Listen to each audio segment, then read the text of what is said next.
Hello everyone.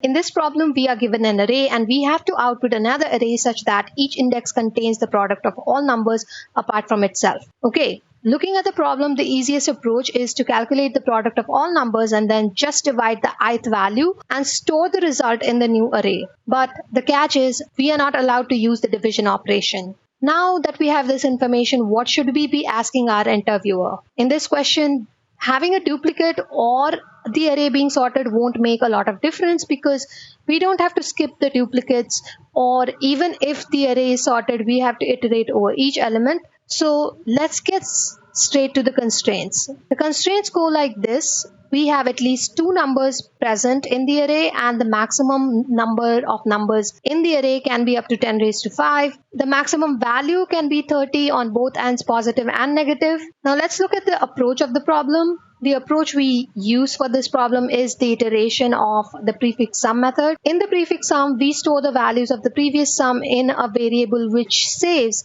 us calculations every time and thus reduces the time complexity.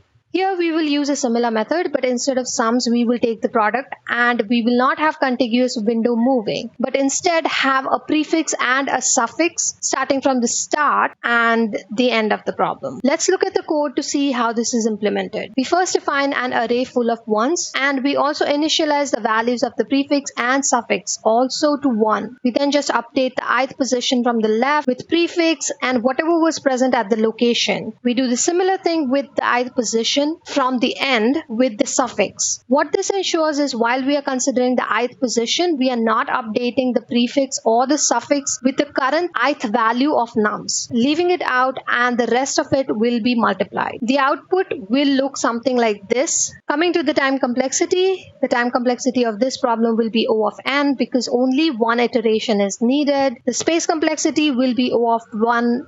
We are not considering the size of the output array right now. And that was it for today's problem. Please let me know in the comments below what modification can you make to this problem to make it a bit different or tougher. Please check out similar problems. The links are in the description. Thank you for watching my video. Please like my video and subscribe to my channel if you found my content useful. And I will see you next time.